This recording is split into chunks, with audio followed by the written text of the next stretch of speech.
amabanga y'Imana niwe muntu wenyine bageze akiri umwana muto bamushyira mu mazi. None se wowe utaragiye mu mazi ukiri umwana wamurusha experience y'amazi, ushobora no kwambara neza kandi uri umukene nta n'amafaranga ugira.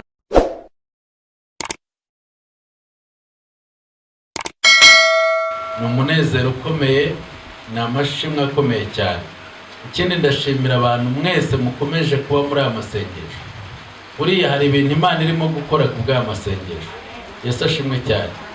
Hari imirimo Imana irimo igenda ikora uko bwije n'uko bukeye. Ndashaka kwakira umukozi w'Imana, umushumba w'itorero Christian Family Church muri Congo hano Igoma.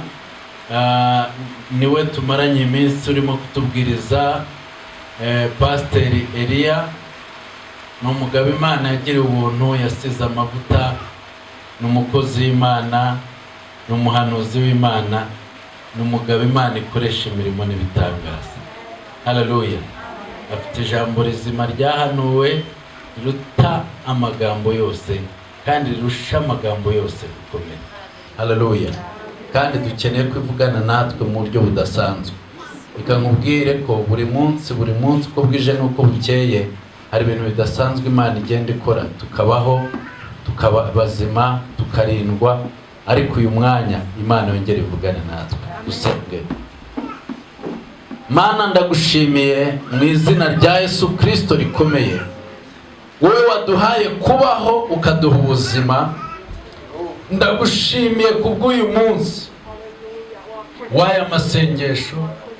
Ndagushimira kubw'abagabo n'abagore, abasore n'abakobwa warinze. Ndagushimira kubwa buri muntu uhaye amahirwe yo kongera kumva ijambo ryawe, yo kongera kumva ijwi ryawe, yo kongera kumva imvugo yawe, yo kongera kumva ubushake bwawe, yo kongera kumva icyo umushakaho. Mwami, turakwakire ngo uzuvugane natwe. Dusengeye umukozi wawe ugiye guhagarara hano kugira ngo wongere umukoreshe Mana, avuga abwirijwe nawe kugira ngo imitima yose iri hano ihembuke, iyi mitima yose ihabwe umugisha. Sengeye imitima yose iri hano imbere yawe, buri muntu wese ugiye kumva ijambo ryawe Mana, aryumve, aryumvire, akora icyo rimutegeka. Mwami, turakwakire ngo uvugane natwe. Mwuka Wera, turakwemereye ngo uzuvugane natwe. Byose mbisabye nizeye mu izina rya Yesu, amen. Twakire Pastor Elia n'umusemurira Pastor Kabare. Imana ibahumugishe. Haleluya. Haleluya. Nataka watu wako wapepee juu. Hanyuma abantu bapepee bazamura amaboko. Nataka kuambia kama leo Mungu atakutembelea. Ndashaka kugutangariza yuko uyu munsi Imana iri bugusure. Unajua siku ya 6 Mungu aliumbaka nini? Nibuzi Bibiliya, umunsi wa gatandatu Imana yaremye iki? Yaremye iki? Haleluya. Siku ya 6 ndio siku Mungu aliumbaka mtu. Umunsi wa gatandatu niwo munsi Imana yaremyeho umuntu. Na mimi nataka leo mtu mmoja hapa Mungu ampatie identity ya kukuwa mtu. Ndashaka ko umunsi wa none wa gatandatu Imana iguhe ikimenyetso cy'uko uri umuntu. Unaweza kuwa mtu lakini hauna heshima ya mtu. Ushobora kuba uri umuntu ahura aho ngaho ariko nta cyubahiro cy'ubumuntu ufite. Lakini katika siku ya leo, ariko kubw'uyu munsi wa none, Mungu wa Apotre David, Imana ya Apotre David kubw'Imana atakupatia identity, iraguhiranga muntu, atakufanya kuwa mtu ndani ya watu, irakugira umuntu mu bantu. Kuna nafasi unafikaka abakonake sa mtu, arahantu ushobora kugira ntibakubone nk'umuntu, lakini kutoka yako hapa mwa hii ibada, ariko muri iki giterane uhereye uyu munsi mwatanza kuona, atanza sema uko mtu, banakutia mubato na wewe. Abari bukubone uhereye uyu munsi bari bushyire mu cyiciro cy'abantu bavuga ngo nawe ni umuntu. Haleluya. Haleluya. Haleluya. Haleluya. Nasikia leo tutatabiri hapa mpaka unakucha. Aravuga ngo uyu munsi turi bubwirize buki agati kazahanura bugaca. Amen. Amen. Igice cya 5 umurongo wa 8. Benyabani famille imeniko Pastor Eli Miujiza. Abatazi batazi cyangwa banzi nitwa Pastor Elia Miujiza. Naongoza kanisa fasi banaita Goma. Nyogo itorero ahantu bita Igoma. Naongoza kanisa Christian Family Church International. Iyo torero shumye yitwa Christian Family Church International. Najua siko mgeni kwenu. Ndabizi neza ko nari umushitse ha. Niko mtoto wa nyumba. Ndo umwana mu rugo. Amba amepata verse karibu atusomee. Umaze kugerayo akakanya na hadusomere. Aravuze ngo dusome mu gitabo cya Luka ibice 5 umurongo wa 8. Yes. Mariko 8. Mariko bice byaho ni 5 umurongo wa 8. Aravuze ati kuko yaramubwiye ati Daimoni muvemo. Haleluya. Pigia neno la Mungu makofi. Lekini jambo ry'Imana tulikomera amashi. Bwana Yesu asifiwe. Yesu na abishubahiro. Leo naongea juu ya 10 secrets de la réussite. Ubie siri 10 za kuweza za kuinuliwa. Aha. Ndavuga ku mabanga 10 yo wacamo kugira ngo uzamurwe. Njo tugenda gusako. Ibyo nibyo turi bukoreho gusa inzira cyangwa amabanga 10. Ule mama mwana tafuta enda niko naona bia kemeko na toka. Mama wowe usohoka nutaye kuko mfite ubuhanuzi bwawe mumumbwire wowe nutaye. Na leo niko asikia nitahubiri kidogo lakini nitatabiri mengi. Avuga ngo uyu munsi ndumva ndibubwirize gace cyane ariko ndibuhanure cyane. Pasikia karama yangu sana ni kutabiri. Yanda cyane gihe impano yanjye n'ubuhanuzi. Haleluya. Haleluya. Haleluya. Haleluya. Mtomene yako na kila kitu kitagusa wala fasi yote unaweza enda ukaheshimia hii secret ya réussite. Hakuna kitakushindaka mu maisha. Aravuga ngo numenya ya mabanga 10 aho uzagenda ahari hose n'icyo uzakoza imitwe y'intoki cyose kizemera. Haleluya. Haleluya. Dictionnaire ya Mungu wala kitabu cha tafsiri ya Mungu hakuna neno liandikiwa bure. Aravuga ngo muri dictionnaire cyangwa nkoranyamagambo y'Imana cyangwa Bibiliya y'Imana nta jambo na rimwe ryavugiwe ubusa. Kila neno iko mu dictionnaire ya Mungu iko na maana yake. Ijambo ryose riri mu nkoranyamagambo ariyo dictionnaire y'Imana yose rifite ubusobanuro bwayo. Na ngizo la ikala pale na mwenzako pembeni yako biko mipango ya Mungu. Nuko wicaye hakaba hari uri imbere yawe nuri inyuma nibwo ni bumoso bwawe ni muri gahunda y'Uwiteka Imana. Haleluya. Haleluya. Ngizo na ikala na ule dada wala na ule baba pale tu kwenye huko mugeuke umuone useme biliko mplato ya Mungu. Wowe ukuri buryo cyangwa ibumoso uhindukira umurebe uhindukire no kuba ibumoso uvuga ngo ni muri paratoni y'Imana cyangwa ni mu murongo w'Imana. Kati ya kuvuma na kuweza hari itandukaniro riri hagati yo kuganza no kuyobora. Unaweza weza na hauvume. Ushobora kuba ufite ubushobozi ariko utaga hejuru yawe hari ukuganje. Kuganje. Pastor ndio kusema nini?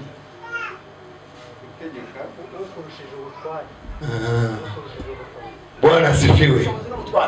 Haleluya. Amen. Haleluya. Haleluya. Donc réussite iko différence ya kuvuma.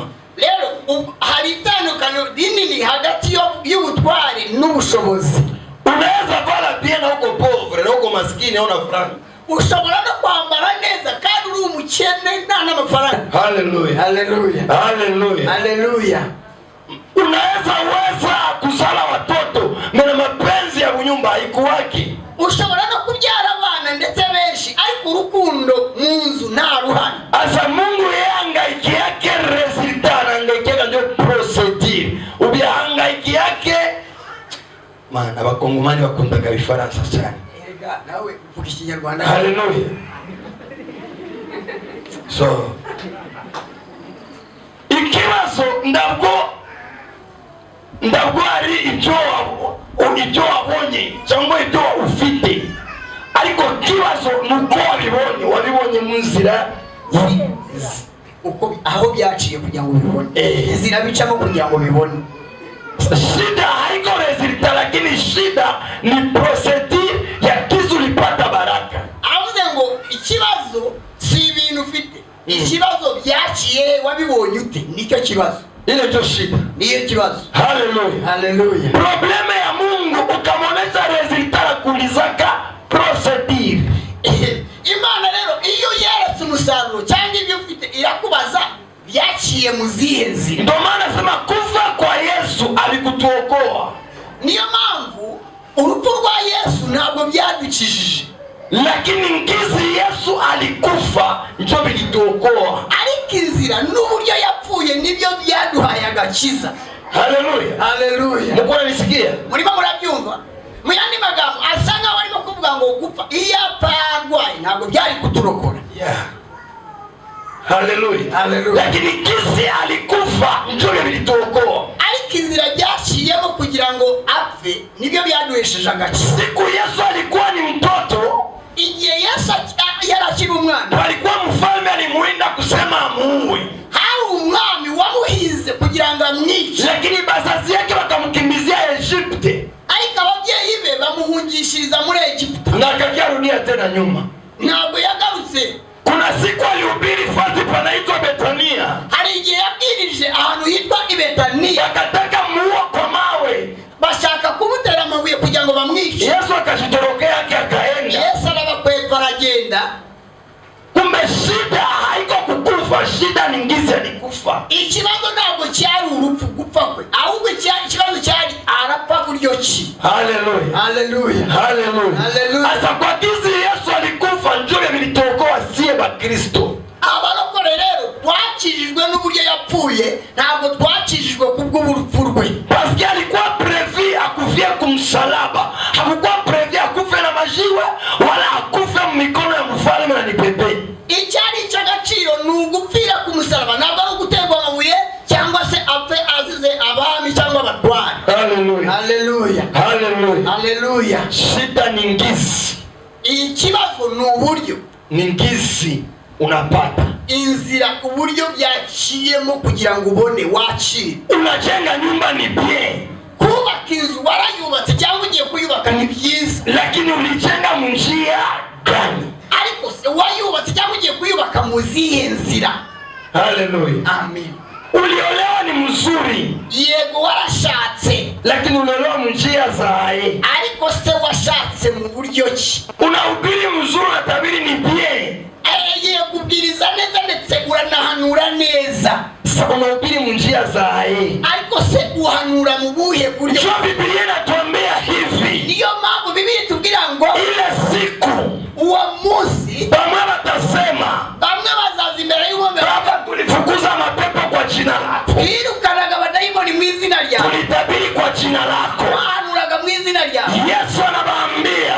Yesu azabasubiza ngo ondokeni siwajue mwumve imbere simbazi shida haiko gizi walitabiri ama kufukuza pepo ikibazo si uko si uburyo birukanaga abadayimoni cyangwa se guhanura lakini shida ariko ikibazo ni gizi balika haleluya shida se paske walifukuza pepo lakini munjia za mbaya ikibazo ni uko birukanaga abadayimoni ariko mu nzira Imana itemera inzira mbi kumbe kama unaweza tabiri iye gushobora kubwiriza tabiri unajua msimamo yako wewe na Mungu biko hai kandi wowe n'Imana muzi neza uko bihagaze wewe uko mukristo wowe uri umukristo usitaki mimi nikushuhudie ntabwo ntiwifuza ko ngiye gutangira ubuhamya lakini roho yako ikushuhudie ariko umwuka uri muri wowe cyangwa umutima nama wawe ubwo wawe ukubwire ngo ukaniambia unaweza nidanganya ushobora no kuvuga ngo ushobora ndakubeshya ukaniambia vyako unaweza nidanganya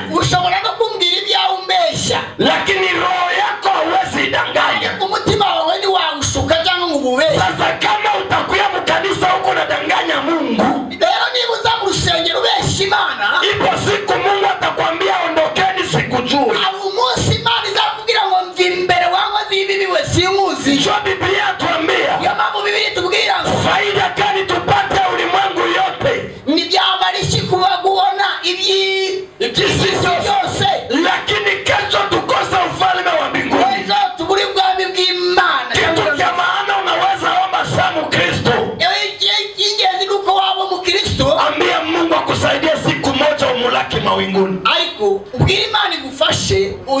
iboneke mu kirere. Dunia itapita, isi izashira, magari zitapita, imodoka zizashira, manyumba itapita, amazu azashira, na kiburi uko nayo itaishaka, n'agasuzuguro kazarangira. lakini ariko utafikiaka wapi? bizarangirira ye. Ulikuwa unakuja mkanisa kila siku, uza mu rusengero buri munsi, unaimbaka mzuri, uririmba neza, unatabiraka mzuri, unabwiriza neza, uranura neza, lakini kesho ariko ejo wakwambie toka sikujue. Imana iramutse ikubwira ngo mvi imbere simu, Manake resulta ya unabii Mungu haihangaiki. umusaruro w'ubuhanuzi bwawe Imana ntabwo iwitayeho. Mungu anataka procedure ngizo ulikuwa unatabiri. Imana ikishaka kandi yitayeho n'inzira. Ulikuwa unatabiri tu unafunga maombi ya mingi wala chupa na madao na kusaka. Ese uranura kubera ko wasenze cyane amasengesho yo kwiriza cyangwa ni imiti ukoresha? Haleluya. Haleluya. Unaimba mzuri unasikilikana uko mtungaji wa nyimbo kabisa tunakujua. Uraririmba neza buri muntu wese akakoma amashyi bose bakakwemera. Lakini unaimba mapenzi ya Mungu pia mkuu. Mujia sama nyoka. Ese urimo uraririmba biturutse ku mutima ukunda Imana cyangwa mu nzira za panya? Haleluya. Haleluya. Ambia pembeni yako siku yako ikafika, leo siku unaweza fika mbinguni wewe. Parapanda galia leo. Aravuga ngo ikondera cyangwa se imandira musivuze. Wibaze nawe uko byagenda. Unaweza fika mbinguni? Kweli wibaze, ese uri umugenzi ujya mu ijuru wowe waboneka ijuru wasanganira Yesu? Haleluya. Haleluya. Haleluya.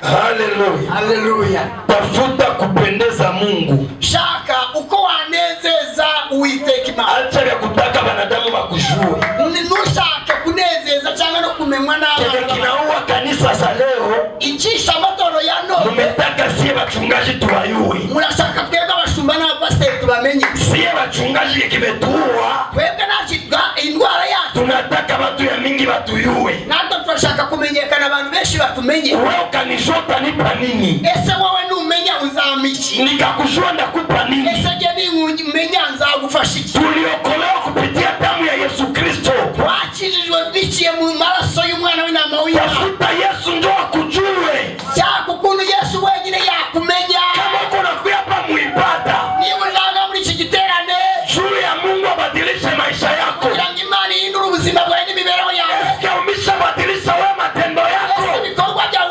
warabihinduye? Usharati ushabadilisha? Ubusambanyi bwawe warabuhinduye? Ulevi ushaacha? Ubusinzi bwawe waraburetse? Uwizi ushaacha? Ubujura bwawe waraburetse? Ile kitu ya kutetana ya kusemana ushaacha? Ayo magambo y'amazimwe warayaretse se? Ya kuchonganishana watu wanapendana ushaacha? Yarateranya abantu bakundanye warabiretse se? Baba badilisha. Mana hindura. Subadilike kwanza. Bantu uhinduke wowe. Sicyo cyangombwa. Mungu ananiambia hivi. Imana iriambwiye ngo niambia kanisa ibadilike. ngiri torero rihinduke. Acha matendo yako mabaya. Ibyo bikorwa byawe bibi ureke. Mugeukie Yesu. Uhindukirire ubu Yesu. Mara nyingi unaimba unaomba. Inshuro nyinshi wararirimbye narasenga. Lakini matendo yako imekuwa mbali na Mungu. Ariko ibikorwa n'imirimo yawe biri kure y'Imana. Kesho Mungu atakwambia toka sikujue. Ejo Imana izakubwira ngo mva imbere wangoze ibibi wasimuzi. Uko nakuya mkanisa na irizi. Urazanga ufite abayirizi mu wikenyeyeho. Kesho watakwambia toka. Ejo umva Imana izakupelurira ikubwira ngo mva imbere. Biblia tuambia hivi. Biblia yavuze ngo atakayegusa dawa za kifumu na iko na Biblia. Umuntu wese ukoresha imiti y'abapfumu kandi akoresha na Biblia hana msamaha milele. Nambabazi ziteka ryose zigeragira. Faida gani upate sifa za hii dunia? Ese byakumarira icyo kwakira ibyubahiro by'isi. Kesho wakwambia toka sikujue. Imana ku munsi wa nyuma ikakubwira ngo mva imbere siwe. Yesu nisaidie. Yesu nabara. Ile siku nisifukuziwe. Usi ninsinzirukane. Ile siku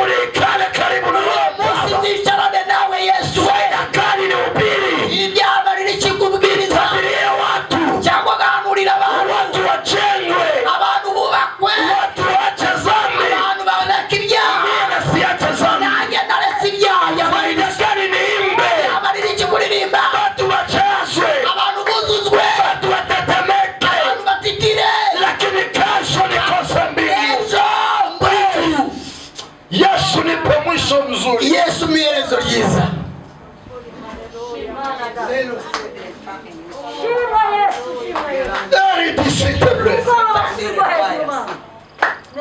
Procédure. Inzira, uburyo.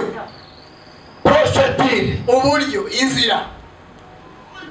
Haleluya. Haleluya. Problème haiko resultat, problème ni procédure. Ikibazo si umusaruro, ikibazo ni inzira bicamo kugira ngo bibe. Mungu anakupatia promesa ya baraka. Imana yaguhaye amasezerano y'umugisha. Jua kuna njia utapitia ndani tufikie zile baraka. Umenye inzira bicamo kugira ngo uzagere. Kuko mtu anasikia mtabiria baraka. Kuko hari umuntu wamuhanuriye umugisha. Anawazia atatoka hapo aenda anazipata. Bibwira yuko ejo navanga azagenda abona umugisha. Ni bongo. Barakubeshye. Iye Yusufu. Umva Yosefu. Iko na promesa. Yari afite isezerano. Kama atakuwa mtu mkubwa. Bazaba umuntu ukomeye. Lakini kesho. Ariko ejo. Bakamuushisha kuwa esclave. Baramugurisha aba umucakara. Kesho. Bukeye. Akaingia mu prison. Bamujugunya mu nzu y'imbohe. Kumbe ni njia ziko na mbeba mkubwa. Byari inzira z'Imana zirimo kumuzengurutsa kujya. Sengine shida uko ndani. Bimwe mu bibazo ufite wowe urimo. Haiko za kukuua. Abari byo kukwisha. Ni za kukutia mu ukubwa. Izo kubigushyira mu mwanya ukomeye. Itika uteseke. Emera uteswa agaciro. Lakini kesho. Ukubitika ari kesho bukeye. Utakuwa mtu mkubwa. Uzaba umuntu ukomeye. Mtu mweko na unabii apigie Yesu mikono. Umuntu wumva ubuhanuzi nakomere Yesu amasi.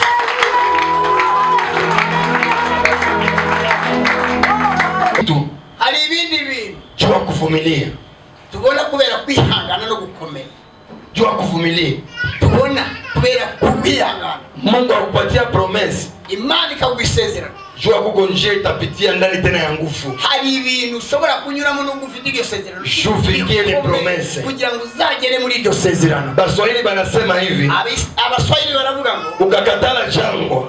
Ushobora kwanga ubutayu. Umekatala Kanana. Iyo wanze ubutayu uba wanze ikanana. Hawezi fika mkanana. Ntabwo ushobora kujya iharani cyangwa na uyapitia jangwa. Utaciye mu butayu. Kumbe hata kama uko ndani ya jaribu kiasi gani. Niyo waba uri mu bigeragezo by'uburyo ki. Bakia pamoja na Yesu. Hagarara nawe ugumane n'umwami Yesu. Maana ukakatala jangwa. Ni wanga ubutayu. Umekatala Kanana. Wanze ikanana. Jangwa ni mateso. Ubutayu bisobanura guteseka no gukubitika. Jangwa ni machozi. Ubutayu bisobanura amarira. Namshauria mtu mmoja. Reka nkubwire ngugire inama imwe yonyine. Nasema hivi. Ndavuga ngo katika jangwa uko ndani. Umva ubutayu urimo uhagaze. Mateso uko ndani leo. Ibigeragezo urimo muri uyu. Shida uko nazo leo. Ikibazo waba ufite icyo ari cyo cyose. Ukosefu uko nayo leo. Shida n'icyubura icyo ari cyo cyose. Isitume unaacha Yesu. Nibigutere kureka umwami Yesu. Bakiana na Yesu. Hagarara nagumana n'umwami Yesu. Ile jangwa uko napitia. Ubutayu urimo uracamo. Inakupera Kanana. Urimo kugeza ikanani. Na Kanana ni nchi ya asali na maziwa. Umva ikanani ni igihugu cy'amata. Haleluya. Ambia mimi nako shikazi ungaliki mchana. Umva bwira mugenzi wawe ngo ihanganire ubutayu urimo. Mwambie usiachie Yesu mjangwa. Mubwire ngo nute Yesu muri ubu butayu n'umuhamusige. Ntusige Yesu mu butayu. Haleluya. Haleluya. Mwambie hii jangwa iko na kuandalia Kanana nchi ya asali na maziwa. Umva mubwire ngo ubu butayu burakwerekeza ikanani mu gihugu cy'amata n'ubuki.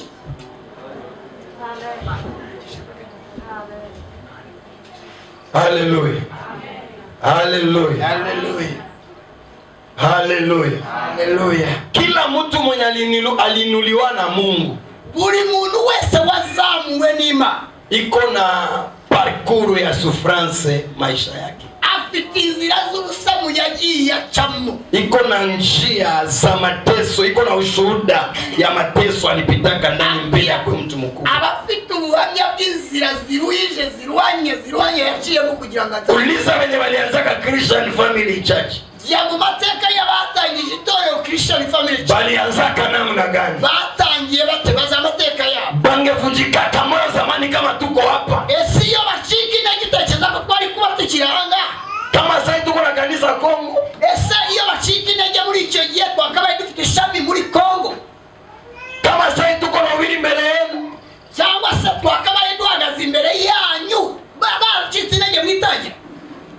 wabariki sana. Imana bamugisha batangije umuryango. Benye balipitia mateso ya kanisa, Mungu awabariki sana. Abatangije itorero, Imana bamugisha cyane. Kila mtu ambaye unaangalia leo ni mtu mzima mkubwa. Buri muntu wese ubona uyu munsi ari umuntu muzima kandi ukomeye. Iko napita banampigia mikono. Awa yatari hose bamukomera mu mashi. Iko napita banapiga marushako. Ahantu hose yagera bakamuterera amasari. Tafuta ujue mwanzo yake. Ya mu mateka uhere awe umenye uko yatangiye. Utangalie kuna ushuhuda za sufrani. Umva uzasanga hari ubuhamya bw'inzira zitagora. Uliza watajiri wenye walitajirikia mu Yesu. Genda ubaririza amateka y'abashize ariko ubutunzi babukuye muri Yesu. Ule mama mwanaenda akuye hapa mbele, ule mweko pale kumulango atoka nje akuye huku. Ule uko na mama. Mtoto. Mwambie akuye ule. Jua kweli. Tuzamenye ukuri. Na kweli tatuweka huru kweli kweli. Kandi uko kuri twamenye niko kuzatubatura. Premier secret ya réussite ni nini? Inzira ya mbere ni iyi. Ni kuheshimu waliokutangulia. Nukubaha abakubanzirije cyangwa abakubanje, abagutangirije uyu mushinga cyangwa abakubanjirije. Ambia bemenya kuheshimia walikutanguliaka. Bwira mugenzi wawe ngo wubahe abakuruta ubukuru muri uyu muryango. Adamu kazi, Adamu biashara, Adamu kazi ya Mungu. Ukataka uweze, ukataka urehisire kila kitu, heshimia benye balikutangulia mkazi. Aravuze ngo kaba kazi ko hanze yaba ari mu murimo w'Imana, ubaha agaciro abantu bakubanjirije muri uyu murimo. Mtu akakutangulia mdomene fulani, umuntu yagutanze mu kintu runaka ariko mwenzako ntabwo ari mugenzi wawe, unamudevoir respect. agomba icyubahiro kukakuruta ubukuru n'ubukuru. Wale ndio Mungu anasema abo ni Imana ivuga wanaostahili heshima, abakwiriye icyubahiro usiwapatie maradufu. ubahe icyubahiro inshuro nyinshi. Ni makosa sana, ni ikosa rikomeye kudharau mtu mwenye Mungu ameheshimisha. Umva, ni ikosa rikomeye cyane gusuzugura umuntu Imana yazamuye ikamuha icyubahiro. Haleluya. Haleluya. Notez bien. Ikitonderwa. Notez bien. Ikitonderwa. Usipigake vita. Ntuzarwane. Mtu mwenye fitire yako njo pase yake. Usipigake vita. Nturwanye. Mtu mwenye kesho yako njo shana yake. Ntuzagerageze kurwanya umuntu ejo hawe ariyo hahise. Haleluya. Amina. Usipiganishake mtu. Ntugerageze kurwanya umuntu mwenye kesho yako, kuko uwo ejo hawe njo ilikuwa shana yake. Niho hari ejo hashize. Pana mtu wanisikia? Ese ibi bintu birumvikanye kuko ahantu ugiye kugera we yaharenze kera. Sasa uwo muntu ukuri imbere n'umurwanyi. Haleluya. Amen. Jifunze kuheshimu sana. Itoze kubacha waliokutangulia, abantu bakubanjirije. Ukataka baraka za Mungu, ni ushaka umugisha w'Imana, punguza kukosa adabu. Umva, chogora chabugufi akagasuzuguru kareke. Wako watu bani baelema kukosa adabu, ni banguvu kukosa adabu. Hari abantu baba baraungaho seravuga ngo nabakwiri ibihano ndabo. Simbizi. Haleluya. Haleluya. Ambia tu jirani yako, mwambie heshimia walikutangulia. Bwira mugenzi wawe ngo abakurusha uburambe ububahe. Nicyo ababwiraga abakurusha uburambe mu buzima ubwo ari bwo bwose, yaba ari urugo, yaba ari akazi gasanzwe, yaba ari umurimo w'Imana, ububahe nta kintu. Njoo hili Nibyo. Haleluya. Haleluya. Hata mwana kushinda mwaka moja mheshimie. Niyo yaba kurusha igihe cy'umwaka umwe wonyine umubahe. Mheshimu. Mubahe. Pako mwanaweza angalia tu tunekala kiti mwana angalia maketuko sawa sawa. Hari umuntu ushobora kukureba kubera ko mwicaye ku murongo umwe mwese muri tureba imbere ugatekereza ko mungana no. Sie wote tuko wa Kristo, wa Christian family church. Twese turi abakristo ba Christian family church. Lakini tunapishana. Ariko turajimaka. Naongea mbaya. Ibi mvuze nabi. Haleluya. Haleluya. Tunataka baraka za Mungu. Ni ushaka umugisha w'Imana. Jifunze heshima kwa wakubwa. Umva, itoze wa icyubahiro abakukuriye. Sababu ya mingi waishapata laana sisi wa Kongole. Umva abantu benshi barangije kera kubona umuvumo n'abakongomani. Yes. Kongole anavuga kutukana hata na president. Abakongomani bafite umuco nibatinya no gutuka abaperezida b'ibihugu Na ku Facebook. no kuri Facebook akamwandikira ibitutsi. Njoo naangalia Wakongomani wa mingi ni wa masikini. Niyo mpamvu abakongomani benshi ari abakene n'abatindi Na wako na utajiri. kandi bafite ubutunzi wabo. Problema ni nini? Ikibazo ni ikihe? Abajue shimia mwenye alibatangulia. Ntabwo bazi kubaha ababari imbere cyangwa Biblia inasema hivi. biravuga ngo Kila uongozi natoka kwa Mungu. ubu nta buyobozi budaturuka ku Mana. Donc kila uongozi iko Buri buyobozi bwose buriho Mungu alitaka ikuwe. ni Imana yashatse ko bubaho. Kama uni pastere wetu, Niba uyu yari pasiteri wacu, Mungu alijuaka atakuwa pastere wetu. Imana yamenye ko azaba pasiteri wacu. Tunastahili mupa heshima. Kwiriye kumuha icyubahiro. Anaikala hapa. Yicaye aha Haiko wa kawaida. ntabwo ari umuntu usanzwe. Ukataka laana ya bei chini. Niba ushaka umuvumo w'agaciro gakeya, Bazoe. ngaho musuzugure. Bwana asifiwe. Yesu ashimwe. Hapa ni kuambia mimi naangalia na pastere iko naimba. Jewe ubwanjye nangubu ndabubamye yuko hari abapasiteri baririmba. Siuni ni pastere. Uyu si umupasiteri se? Siko naimba. Ntabwo ari umuririmbyi se? Sio naikala na wewe. Kubera ko wicaranye Useme ni mwenzako tu. kugira ngo ni mugenzi wawe wa kera, Umzoee. umusuzugure. Laana ya mbio haipati. Umuvumo wihuse cyane uhita wakira. Haleluya. Haleluya. Heshimia benye balikutangulia. Abantu bagutanze imbere cyangwa abagukuriye bose ububahe. Ile itakuwa siri ya baraka kubwa. Ni ibanga ry'umugisha ukomeye. Amen, amen. Amen, amen. Kila mtu mbele ya bahari ya Shamu alikuwa na fimbo. Haruni alikuwa na fimbo. Wazee wa Israeli walikuwa na mafimbo.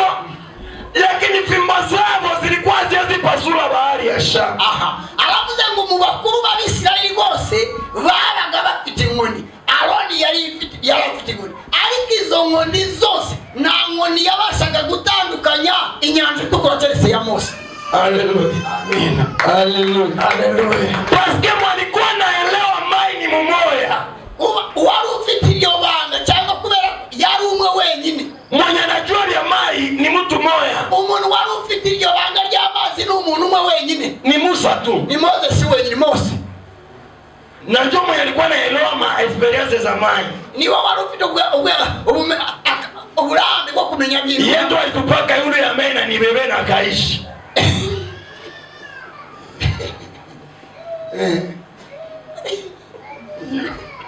Ukiongea niwe waruza n'agaciro gake k'amazi akayagabanya kembe ntawundi. Haleluya. Haleluya. Pastor Kabare, Mungu akubariki sana. Asante. Na Mungu akutendee mema. Mimi nakupenda sana. Haleluya. Haleluya. Mwalikuwa na experience ya mai ni Musa. Tumubebe yetu atupaka yule. Uriyavuga impamvu yaraza amabanga y'Imana niwe muntu wenyine bageze akiri umwana muto bamushyira mu mazi. None se wowe utaragiye mu mazi ukiri umwana wamurusha.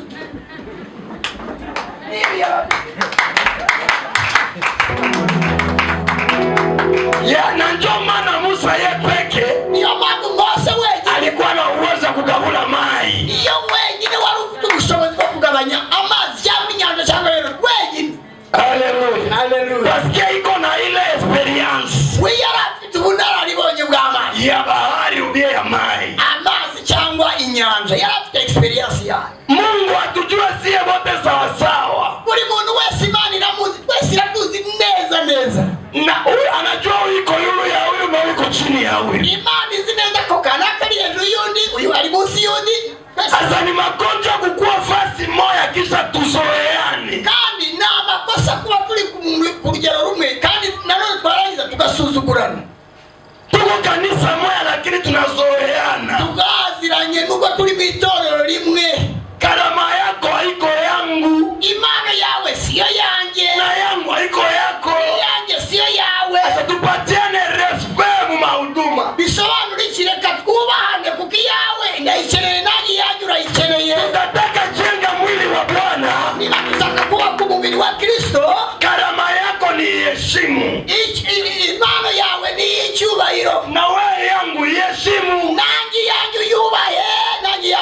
he. Tingiza pembeni yako mwambie siko sawa wewe. Mbwira mugenzi wangu ntabwo ndi wowe, nawe ntabwo uri jewe. Haleluya, haleluya, haleluya, haleluya. Nyosha mikono yako useme amen. Zamura amaboko yawe uvuge ngo amina. Ndio maana Biblia inatuambia hivi. Niyo mpamvu Biblia itubwira ngo tukue na akili kama nyoka. Tugire ubwenge nk'ubw'inzoka. Haiko nyoka ya shetani. Ntabwo ari inzoka ya Satani. Lakini nyoka ya ni tafsiri namna gani? Ese gisobanura gute? Ntabwo ari inzoka. Yakobo wakati alizaa watoto 12. Igihe Yakobo yari afite abana 12, alikuwa na mtoto wake jina yake Dani. Yari afite umwana witwaga Dani. Na mwingine jina yake Yuda. Hari n'undi witwa Yuda. Akaambia Yuda hivi. Abwira Yuda ngo, we Yuda, wowe Yuda, mu kizazi cyako, mu rubyaro rwawe mutatoka bafalme. Mu rubyaro rwawe niho hazaturuka abami. Na ndio maana Yesu naye ni mwana wa Bartimayo anasema unirehemu mwana wa Daudi, naye alitoka mfamilia wa Yuda. Niyo mpamvu ubona Yesu aturuka mu muryango wa cyami, aturuka mu muryango wundi Yakobo yavuze ngo muri wowe Yuda. Hawezi kuwa kiongozi na utoke mu kizazi cha Yuda. Nushobora kuba umwami udaturutse muri uriya muryango wa Yuda. Na alikuwa na mtoto wake mwingine jina yake Dani. Yari afite n'umwana muri abo ngabo 12 witwaga Dani. Akamwambia Dani, maana yako ni nyoka. Aramubwira ngo Dani izina rye bisobanura inzoka. Na maana ya nyoka ni shishe. Inzoka bisobanura ngari gucima shishe. Guca imanza cyangwa ubucamanza. Donc hawezi kuwa shishe na kutokea mfamilia ya Dani. Ntabwo ushobora rero kuba umucamanza udaturutse mu muryango wa Dani. Amen. Amen. Amen. Haleluya. Haleluya. Haleluya. So Yesu naka kiko naambia watu wanafunzi. Yesu abwira abigishwa be ngo mukwe na akili sa nyoka. Mugire ubwenge nk'ubw'inzoka. Unayo nyoka ikishazeeka. Iyo inzoka yashaje inatoshaka ile ngozi. Iriyururuka kuba rwaruhu. Inabakiana na ingine ngozi. Ikashigana uruhu rushyashya. Nyoka iko na makucha ya kutosha ngozi. Ese utekereza ifite inzara zo kwikuraho uruhusa? Ndio. Irazigira se? Oya. Lakini ariko inaonako miti mbili zinabanana. Iragiye nikajya mu biti bibiri byegeranye byafunganye burya. Inajipitiza wale bimima kale ka mti. Ikabyigana igicisha hagati muri ayo mashami. Na iko na lumia. Kandi babazwa. Isa ile ngozi ya zamani inatoka. Hanyuma kwa kubyigana no kuyitiga muri cya giti kwa ruhu rwa kera rukavaho. Inatoka nene ya mpya sasa. Ikagenda ifite uruhu rushya cyangwa umubiri mushya. Haleluya. Haleluya. Na Samsoni nawe iko mkizazi cha Dani. Nawe yari umwana ukomoka mu gisekuruza cya Dani. Ndio maana wakati alikata nywele, balimkata nywele. Niyo mpamvu cyagiye bamwogoshaga. Ikafika muda wa juma moja. Ari igihe cyageze. Akasema munitie kufazi kutoji kwenye pango pembe mbili. Arabwira ati noneho urabona ndi imbere y'Abafilisitiya munsi hagati y'ibiti bibiri. Wakati alifika kwa ile pembe mbili, afashe ayo mahembe cyangwa ibyo biti bibiri nyingi ebyiri. Nguvu za zamani zikatoka. Za mbaraga za kera ziragenda lakini zao upya zikakuja. Haza za zindi shasha zigereranywa no kwiyubururuka gira umuntu. Pale akaua watu zaidi ya giza liwaba kwa. Kanya za mbaraga shasha cyangwa nyuma yo kwiyuburura yisha abantu bareza abo yishe mbere. Naambia mtu mmoja akuwe na akili kama nyoka. Mbwira mugenzi wawe umwe utigira ubwenge nk'ubw'inzoka. Kama wanakuambia kuwa na akili kama nyoka, kuwa na roho ya uvumilivu. Iyo bakubwiye ngo ugira ubwenge nk'ubw'inzoka, baba bakubwiye ngo ugira umutima wihangana. Itika amen. Vuga ngo amena. Itika amen. Vuga ngo amina. Iki kitu mkisikia mzuri. Iki kintu ntabwo mucyumvise, reka genda isoni. Ndio. Yavuze ngo Imana itubwiye ngo mugire ubwenge nk'ubw'inzoka, ibisobanura ibi bintu. Yabanje kuvuga ngo Yuda yari umuntu ugomba gukomokwaho n'abami. Rero mu gisekuruza cya Isirayeli cyose nta muntu wagombaga kuba umwami atavuye muri icyo gisekuru. Noneho Dani byasobanuraga umuntu ufite ubwenge no gucira abantu imanza. Ubwenge bw'inzoka ntabwo ari ubwenge bwa Satani. Yavuze ngo inzoka izigiye imenya igihe igiriye intege nke cyangwa isaje. None mu kwa gusaza ikajya ahantu hayibyiga cyane, mbese ikabyigana ikanyura mu biti byegeranye by'ipfundanwe, noneho kwa kubyigana igacamo kugira ngo ikureho rwa ruhu rushaje, aricyo cya kindi biti cy'uyubururu kigasigara, hanyuma ikagenda ikagira umubiri mushya. Niyo mpamvu yavuze ngo niba muribuka neza na Samusoni niko byamugendekeye, yaramaze gutakaza imbaraga za kera, aragenda abwira abantu ngo mushyire hagati y'inkingi ebyiri. Bamushyize hagati y'inkingi ebyiri, arazikurura arazipeza, za mbaraga za kera ziragenda, haza imbaraga nshyashya, yica abantu benshi cyane kurusha abo yishe mbere. Murakoze. Haleluya. Haleluya. Resite yako itatoka kwa gizu na heshimia bakubwa kuwe. Umugisha wawe, umusaruro wawe, ejo hazaza hawe, intambwe ya mbere kubona umugisha uzawubona biturutse kukubaha abantu bakubanjirije. Kwa gizu na heshimia bazazi yako ya kiroho na bazazi ya kimwili. Uko wubaha ababyeyi bawe bo mu mwuka, abari nako wubaha ababyeyi bawe bo mu mubiri, cyangwa inverse. Uko wubaha ababyeyi bawe bo mu mubiri, bariko wubaha ababyeyi bawe bo mu mwuka. Unajua wakati tunakuja mu kanisa, urazi igihe kiri iyo tuje mu rusengero, tunahubiraka tu juu ya kuheshimia bazazi ba kiroho. Twebwe tubwiriza abantu ngo bubaha ababyeyi bo mu mwuka. Lakini muzazi wako wa kimwili hange kuzalaka tunge kuonana. Noneho se reka twibaze, ese iyo umubyeyi wawe wo mu mubiri atakubyara twari kukubona?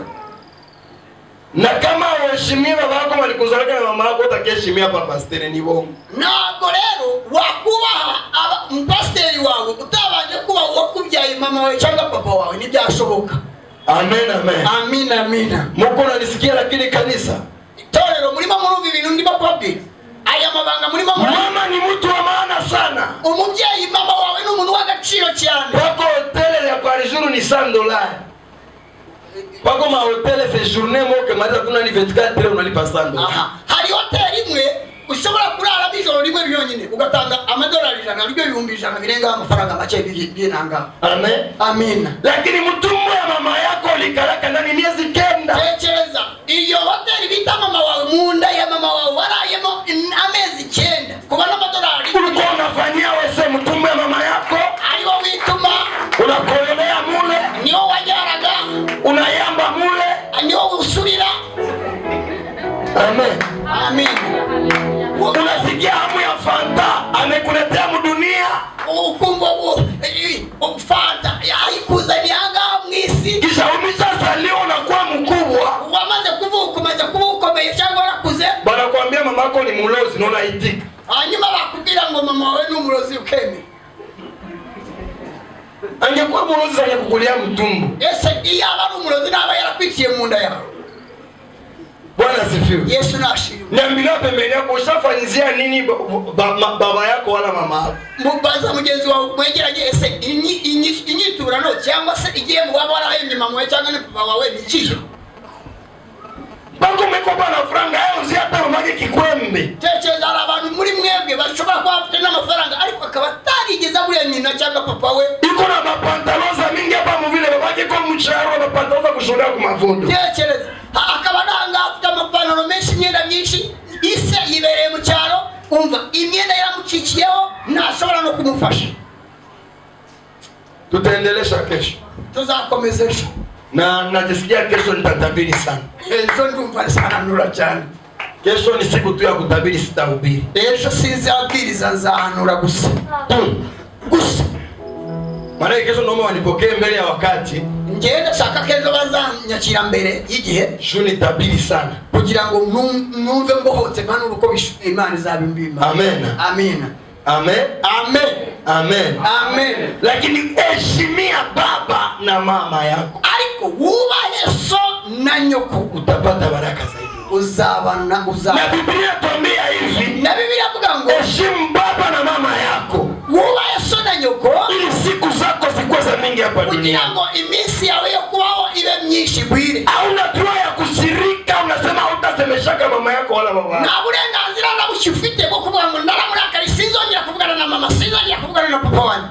Atana kunyaga pombe, Mungu alipenda kupitia mtumbo yake. Nubwo yaba ari umusinza w'inzoga, Imana niyo yemeye yuko uzasha mu nzira y'uwo mubyeyi usuzugwa kubera ko ari umusinzi. Ateko na mafunza uzimtoshe. Niyo yaba afite amafunza, ntushobora kugenda ukamwandura.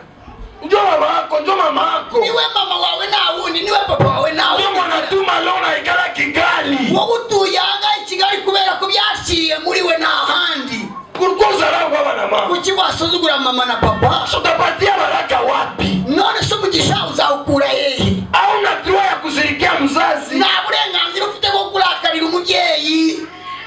Mungu atubariki. Imana iduhe umugisha.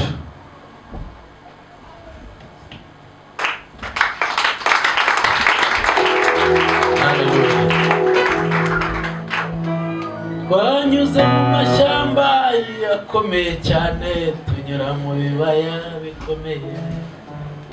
Haleluya. Amen. Yesu ashimwe cyane. Amen. Reka tubanze dukomere Imana amashyi n'umukozi w'Imana. Ute Kristo mu buzima bwawe. Ukiri umupagane warakijijwe ukagwa ni ikibazo. Ushobora kuba udafite amahoro mu buzima bwawe ni ikindi kibazo.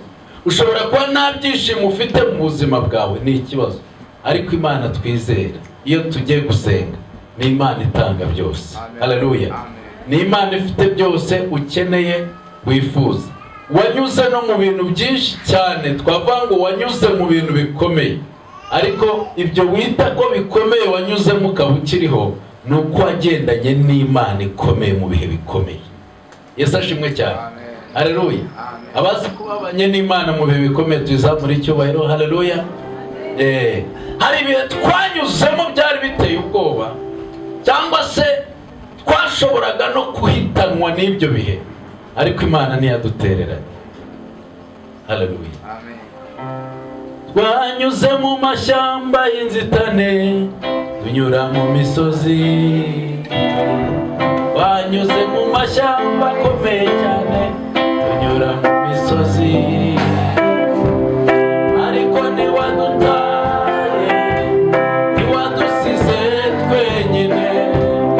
Ariko ntiwadutaye, ntiwadusize twenyine. Twabonye ukuboko kwawe, tubona imbabazi zawe zidashira. Twabonye ukuboko kwawe, tubona imbabazi zawe zidashira. Tugiye gusengera ibyifuzo buri muntu wese azamura ibiganza by'imbere y'Imana. Ubundi usenge, nushaka upfukame, nushaka wicare cyangwa uhagarare, ariko ubwire Imana, ubwire Kristo, ubwire Yesu buri kintu cyose kiri ku mutima wawe. Dusengera abantu bafite ubukwe, abantu bafite ingendo, abantu bafite gahunda zitandukanye, abantu bafite imishinga yanze kwemera, abantu bafite ibyifuzo bamaze igihe byanze gusubizwa, abantu bafite amasezerano amaze igihe atarasohora. Buri muntu wese azamura ijwi ry'imbere y'Imana, ubwire Imana, Data ni Imana yumva gusenga, ni Imana ishobora byose. Dusenge. Mana, ndagusabye ngo wakire gusenga k'umuntu wese uri hano uyu mwanya.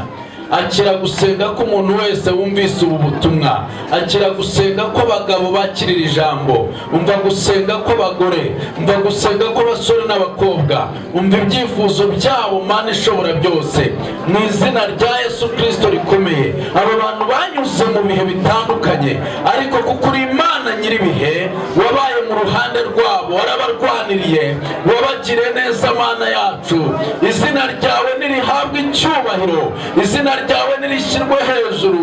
Mana, muri aka kanya ndasenze ngo urwanye ibyabarwanyaga, ndasenze ngo barwanirire. Ndagusabye ngo urwanirire aba bagabo, ndagusabye ngo urwanirire aba bagore, ndagusabye ngo urwanirire abasore n'abakobwa. Rwanya ibyabarwanyaga byose, niko Dawidi yagusabye. Aravuga ati, Uwiteka, rwana n'abandwanya, burana n'abamburanya. Fata inkoni nto n'inini, uhaguruka kurwanya ibingenza. Ndasengera aba bantu, ibyabagenzaga byose, ibyababuzaga amahoro, ibyo ndabyirukanye, ndabyohereza ikuzimu mu izina rya Yesu. Ndirukana ibibarwanya, ndirukana ibibabuza amahoro, ndirukana imbaraga z'umwijima ku buzima bwanyu, ndirukana imyuka y'abarozi,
mu izina rya Yesu Kristo.